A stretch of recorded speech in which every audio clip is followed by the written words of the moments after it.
अस्सलाम वालेकुम। तुसीं वेख रहे हो ਇੱਥੇ ਰੱਖ ਨਿਊਜ਼ ਤੇ ਮੈਂ ਆ ਮੁਹੰਮਦ ਸਾਦ।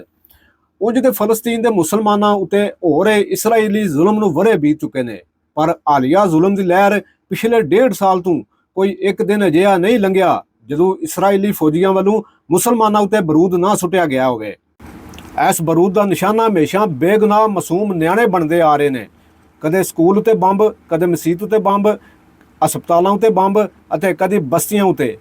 ਆਫਰੀਨ ਨੇ ਫਲਸਤੀਨ ਦੇ ਮੁਸਲਮਾਨਾਂ ਦੀ ਹਿੰਮਤ ਨੂੰ ਹਰ ਗੈਰ ਇਨਸਾਨੀ ਜ਼ੁਲਮ ਸਹਿ ਕੇ ਵੀ ਟੁੱਟੇ ਨਹੀਂ। ਆਲਮੀ ਬਰਾਦਰੀ ਚੁੱਪ ਚਪੀਤੇ ਤਮਾਸ਼ਾ ਵੇਖ ਰਹੀ ਏ। ਜੇ ਕੋਈ ਅਕਵਾਮੇ ਮੁਤਹਿਦਾ ਵਿੱਚ ਕੋਈ ਆਵਾਜ਼ ਆਉਂਦੀ ਏ, ਇਸਰਾਈਲ ਉਸ ਆਵਾਜ਼ ਨੂੰ ਅਣਗੌਲਾ ਕਰ ਦਿੰਦਾ ਏ। ਪੂਰੀ ਦੁਨੀਆ ਦੇ ਵੱਖ-ਵੱਖ ਸ਼ਹਿਰਾਂ 'ਚ ਇਸਰਾਈਲ ਦੇ ਖਿਲਾਫ ਮੁਜ਼ਾਹਰੇ ਹੋ ਰਹੇ ਨੇ। ਇਸਰਾਈਲੀ ਪ੍ਰਧਾਨ ਨਿਤਨਯਾਹੂ ਦੇ ਪੁਤਲੇ ਵੀ ਫੂਕੇ ਜਾ ਰਹੇ ਨੇ।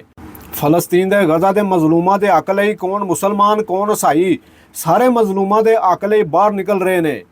ਫਲਸਤੀਨ ਵਿੱਚ ਬੇਗੁਨਾਹ ਮੁਸਲਮਾਨਾਂ ਉਤੇ ਜਾਰੀ ਇਸਰਾਈਲੀ ਬੰਬਾਰੀ ਦੇ ਜ਼ੁਲਮ ਦੇ ਖਿਲਾਫ ਗੁਜਰਾਤ ਸ਼ਹਿਰ ਵਿੱਚ ਵੀ ਮੁਕੰਮਲ ਸ਼ਟਰ ਡਾਊਨ ਹੜਤਾਲ ਵੇਖਣ ਨੂੰ ਮਿਲੀ। ਜਮਾਤ ਇਸਲਾਮੀ ਪਾਕਿਸਤਾਨ ਦੀ ਕਾਲ ਉਤੇ ਕੀਤੀ ਗਈ ਇਸ ਮੁਲਕਗੀਰ ਹੜਤਾਲ ਨੂੰ ਗੁਜਰਾਤ ਦੇ ਵਪਾਰੀਆਂ, ਆਵਾਮ ਤੇ ਸਮਾਜੀ ਤੇ ਮਜ਼ਹਬੀ ਤਨਜ਼ੀਮਾਂ ਨੇ ਪੂਰੇ ਉਤਸ਼ਾਹ ਦੇ ਨਾਲ ਅੱਜ ਆਪਣੇ ਵਪਾਰ ਬੰਦ ਰੱਖ ਕੇ ਤੇ ਫਲਸਤੀਨੀਆਂ ਦਾ ਭਰਾ ਹੋਣ ਦਾ ਸਬੂਤ ਦਿੱਤਾ। ਸ਼ਹਿਰ ਦੇ ਵੱਡੇ ਵੱਡੇ ਬਾਜ਼ਾਰ, ਮਾਰਕੀਟਾਂ, ਪਲਾਜ਼ੇ, ਦੁਕਾਨਾਂ ਅਤੇ ਕਾਰੋਬਾਰੀ ਮਰਕਜ਼ ਪੂਰਨ ਤੌਰ ਉਤੇ ਬੰਦ ਰਹੇ। ਸਗੋਂ ਕਈ ਥਾਵਾਂ ਉਤੇ ਨਿੱਕੇ ਕਾਰੋਬਾਰ ਤੇ ਰੇਹੜੀਆਂ ਵਾਲੇ ਵੀ ਇਤਜਾਜੀ ਤੌਰ ਤੇ ਆਪਣਾ ਰੋਜ਼ਗਾਰ ਬੰਦ ਰੱਖਿਆ ਤੇ ਫਲਸਤੀਨੀ ਆਵਾਮ ਦੇ ਨਾਲ ਯਕਜਹਿਤੀ ਦਾ ਇਜ਼ਹਾਰ ਕਰਦੇ ਵੇਖੇ ਗਏ। ਸ਼ਹਿਰ ਦੀ ਫਜ਼ਾ ਵਿੱਚ ਅਜੀਬ ਜਿਹੀ ਚੁੱਪ ਤੇ ਗਮ ਦੀ ਕੈਫੀਅਤ ਵਿਖਾਈ ਦਿੰਦੀ ਰਹੀ।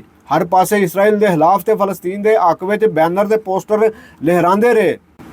ਜਮਾਤ ਇਸਲਾਮੀ, ਅੰਜਮਨ ਤਾਜਰਾਂ, ਪੜਿਆਰਾਂ ਦੀਆਂ ਤਨਜ਼ੀਮਾਂ ਤੇ ਵੱਖ-ਵੱਖ ਮਜ਼ਹਬੀ ਸਮਾਜੀ ਜਮਾਤਾਂ ਦੀ ਅਗਵਾਈ ਵਿੱਚ ਕਈ ਥਾਵਾਂ ਉਤੇ ਇਤਜਾਜੀ ਰੈਲੀਆਂ ਤੇ ਮੁਜ਼ਾਹਰੇ ਹੋਏ। ਇਤਜਾਜੀਆਂ ਨੇ ਹੱਥ ਵਿੱਚ ਫਲਸਤੀਨੀ ਝੰਡੇ ਤੇ ਫਲਸਤੀਨੀ ਪੱਟੀਆਂ ਗਲ ਵਿੱਚ ਪਾਈਆਂ ਹੋਈਆਂ ਸਨ ਤੇ ਫਲਸਤੀਨ ਜ਼ਿੰਦਾਬਾਦ, ਇਸਰਾਈਲ ਮੁਰਦਾਬਾਦ ਦੇ ਨਾਅਰੇ ਲਾਉਂਦੇ ਰਹੇ। ਸ਼ਹਿਰੀਆਂ ਨੇ ਆਪਣੇ ਕਾਰੋਬਾਰ ਬੰਦ ਕਰਕੇ ਨਾ ਸਿਰਫ ਫਲਸਤੀਨ ਦੇ ਮਜ਼ਲੂਮ ਲੋਕਾਂ ਨਾਲ ਯਕਜਹਿਤੀ ਦਾ ਸਬੂਤ ਦਿੱਤਾ, ਬਲਕਿ ਆਪਣੇ ਗਮ ਤੇ ਗੁੱਸੇ ਨੂੰ ਵੀ ਪੁਰਅਮਨ ਤਰੀਕੇ ਨਾਲ ਦੁਨੀਆ ਦੇ ਸਾਹਮਣੇ ਪੇਸ਼ ਕੀਤਾ। ਗੁਜਰਾਤ ਦੇ ਸ਼ਹਿਰੀਆਂ ਦਾ ਜਜ਼ਬਾ, ਇਤਿਹਾਦ ਤੇ ਫਲਸਤੀਨ ਦੇ ਹੱਕ ਵਿੱਚ ਇਹ ਹੜਤਾਲ ਦੱਸਦੀ ਪਈ ਏ ਕਿ ਪਾਕਿਸਤਾਨ ਦੀ ਆਵਾਮ ਹਰ ਹਾਲ ਵਿੱਚ ਮਜ਼ਲੂਮ ਫਲਸਤੀਨੀਆਂ ਦੇ ਨਾਲ ਖਲੋਤੀ ਹੋਈ ਏ।